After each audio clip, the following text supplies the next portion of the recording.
Next on Investigative Report. Positive anger, the motivational value in male aggression.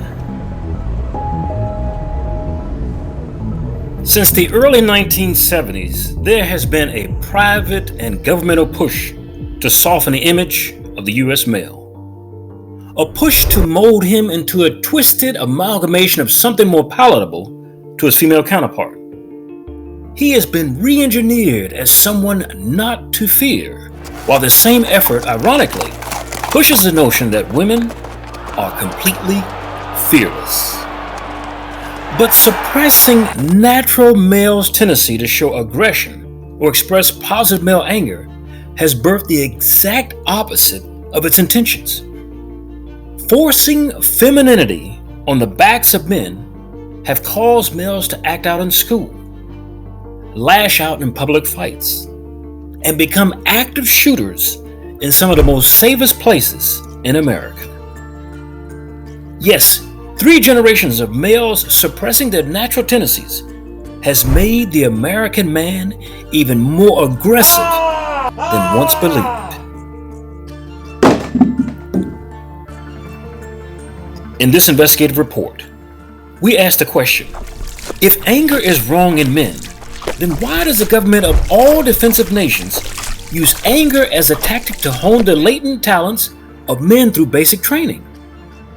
In this episode, we seek to demonstrate that positive anger is not only natural to being male, but if honed in its logical conclusion, produces some of the most productive male citizens in society today.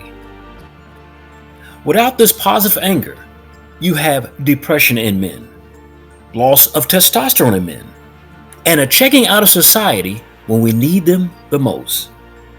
So, what does the military know about molding young men by screaming at them and treating them harshly that the average citizen does not?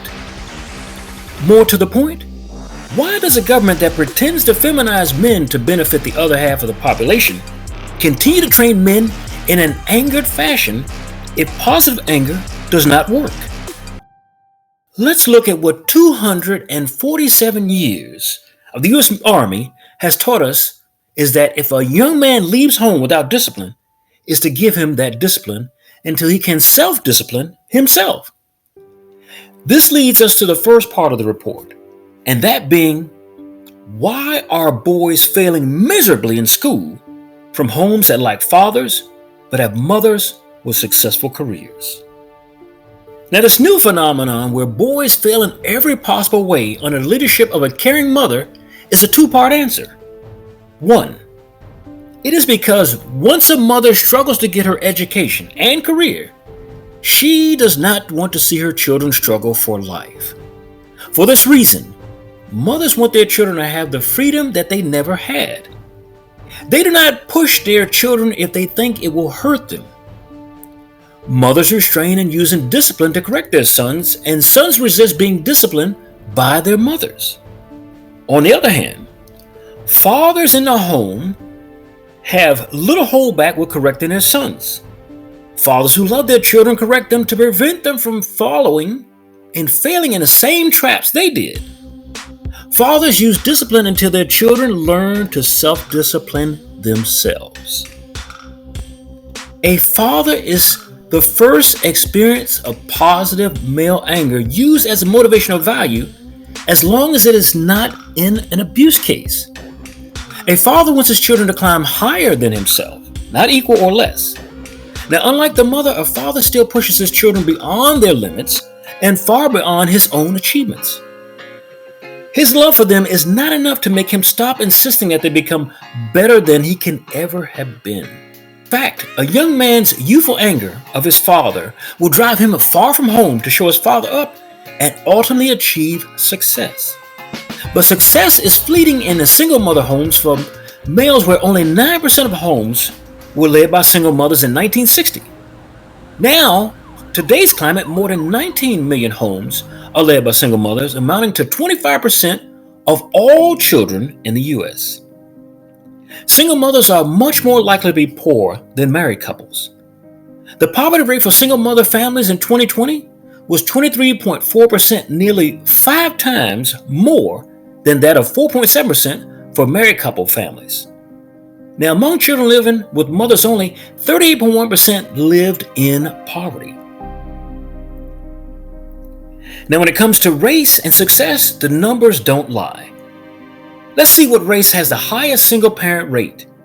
From 2016 to 2020, the share of families headed by single parents was 75% among African American families, 61% among Hispanic families, 39% among white families, and 23% among Asian families. Now, admittedly, all of the failures in single-parenting homes should not fall on the backs of mothers alone. But the following figures don't completely absolve the mom of responsibility. 1. The suicide rate for children originating from single mom homes is 63% of the suicides nationwide. 2. Substance abuse. 75% of children in chemically dependent hospitals are from single parent homes. 3. 70% of runaways originate from single parent homes. 4. 70% of juvenile delinquents originate from single parent homes. 5. 70% of child murderers come from single mother homes. 6. Children from single parent homes are more likely to commit crimes. 7. 75% of long-term correctional facility inmates are from single mother households. 8. 85% of rapists are from single mother households. 9. 85% of kids who exhibit behavior disorders are from single mother homes. And 10. 85% of kids in mental state institutions are from single mother homes. If all of these facts didn't point to one cause and effect, this would. Did you know that states with a lower percentage of single-parent families, on average, will have lower rates of juvenile crime? Now, your political leaders who tout the benefits of single motherhood as well as poverty programs are fully aware of these particular issues. Did you know that the average congressman or woman is married with children? Did you also know that their income is in the 1 percentile of all American salaries? Now, if you didn't already, just about every one of them is either a millionaire or multimillionaire. So if you didn't know that, now you do. Now, the crime is not that they visit their churches every Sunday as your leaders while telling us to keep religion out of everything. Now, with all of the double standards, a few more. Their challenge is knowing that cities that are dominated by single mothers are the highest sorts of crimes, bar none. My question to you: what city has the highest rate of single mothers in the United States? What is the crime rate of that city, and what is the poverty rate in that particular area? Now, the current statistics show that of the 50 metropolitan areas with the highest percentage of female-headed family households in the United States in 2019 is the metropolitan area of McAllen-Edinburg Mission, located on the Texas-Mexican border. Now, this area was ranked first with 22.8% of households led by single moms in the year 2019. So keep that in mind. Now, where there is mass single-parent homes without the benefit of father, poverty always follows. In McAllen, 29.7% of the population for whom poverty status is determined, 251,000 out of 845,000 people live below the poverty line, a number that is higher than the national average of 12.3%.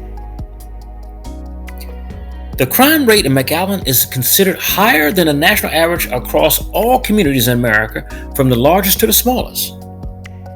Relative to Texas, Edinburgh has a crime rate that is higher than 82% of the state cities and towns of all sizes. The reason for all of those facts, combined with the absence of discipline, is the same reason ghettos in America produce the most pain for young men over pleasure. I say this mainly because one gender is leading in that location. Where there is one gender rule, you will always find rebellion, anger, pain, and anarchy.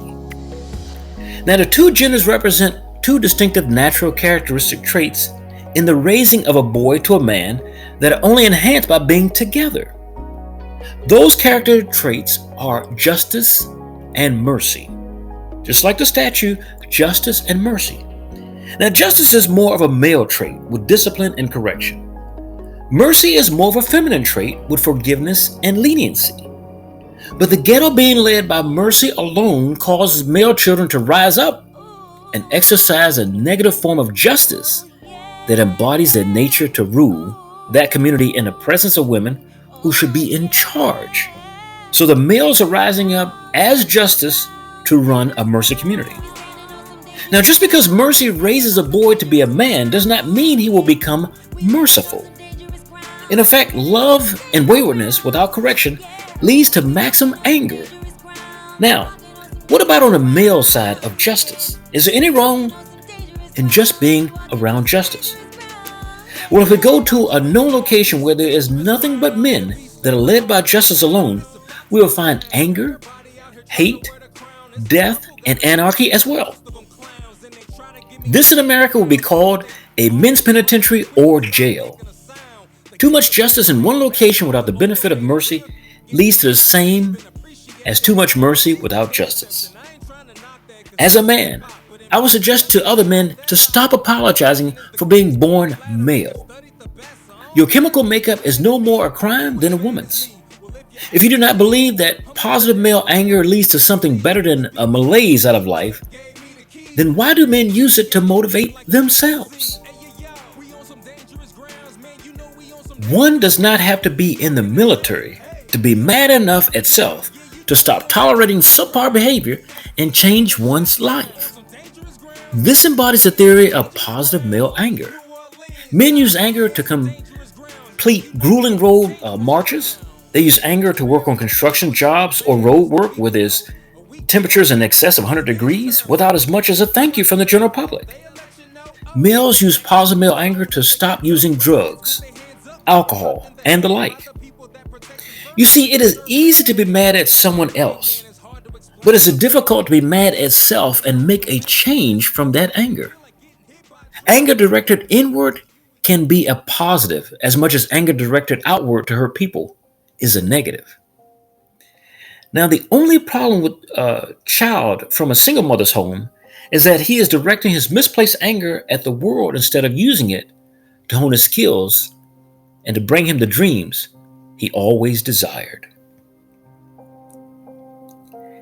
Now, it is okay to be born poor to a single mother without any hope for the future, but you do not have to die that way. For the Men's Channel and Investigative Report, this is Charles Rivers. Good night.